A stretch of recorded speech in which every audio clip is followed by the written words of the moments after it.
Good morning. First off, it's all about the U.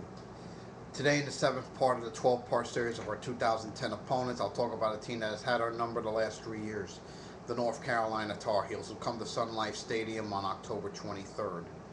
Some background on the Tar Heels: they went 8-5, 4-4 in the ACC Coastal in 2009.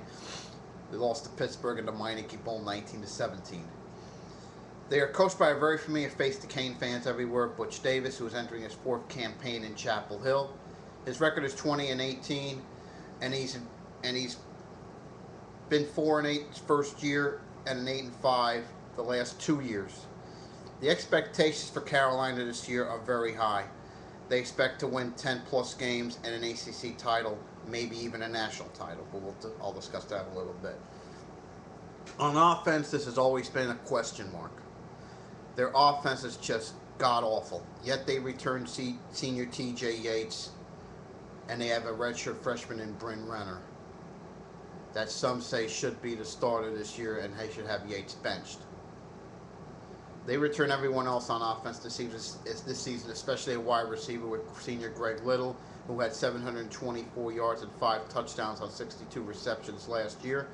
And at running back with the two-headed monster in seniors, Ryan Houston, who had 713 yards and 9 touchdowns in 2009, and Sean Drawn, who had added another 564 yards and a touchdown. They have to be better on O, because if they are, hell, they being 108th in total offense last year, they can't get any worse. However, the same cannot be said, definitely cannot be said, about the Carolina defense. This is a unit that is scary good and is dominant. I mean, their defense won them a lot of games last year, right?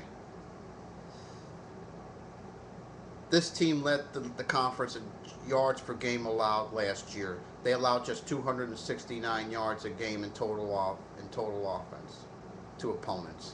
That was also 6th nationally. Okay? They returned 9 of their starters from last year's unit. They only lose Derek Morgan at graduation. And leading the group on the D-line is junior Robert Quinn, who was second in the ACC in 2009 with 11 sacks.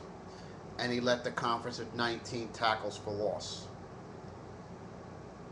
Also on that line, you know about Marvin Austin on the interior, and they have depth with Jordan Nix in case Austin is suspended, as reports might say he might be, but we won't know that for another week, for a little while there. On the other side of Quinn, they have junior Quentin Copels, who in 2009, as a sophomore, had 5 sacks.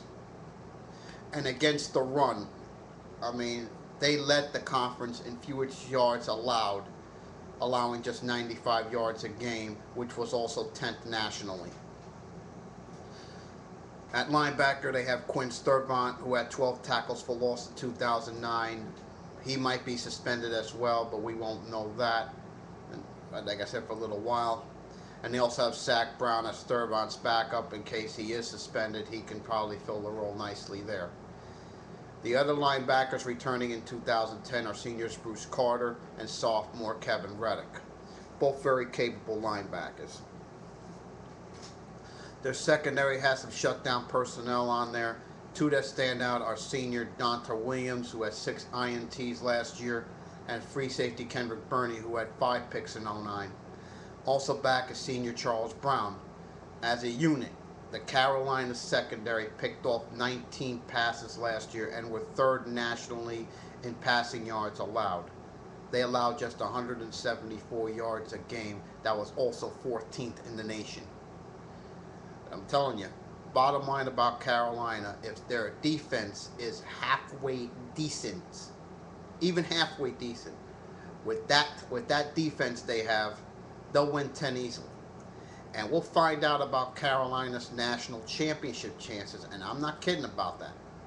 I mean, when you look at that defense, and that defense is absolutely loaded. If they have an offense, and I mean any offense whatsoever, even if it cracks the top 100, even the top 80, this team can win a national championship. with that, even with that deep, as good as that defense is. But we'll know that right off the bat, September 4th in Atlanta when they play LSU. We'll get a lot of answers on Carolina at that point. Now from a CANES perspective, this is a team that's beaten us the last 3 years.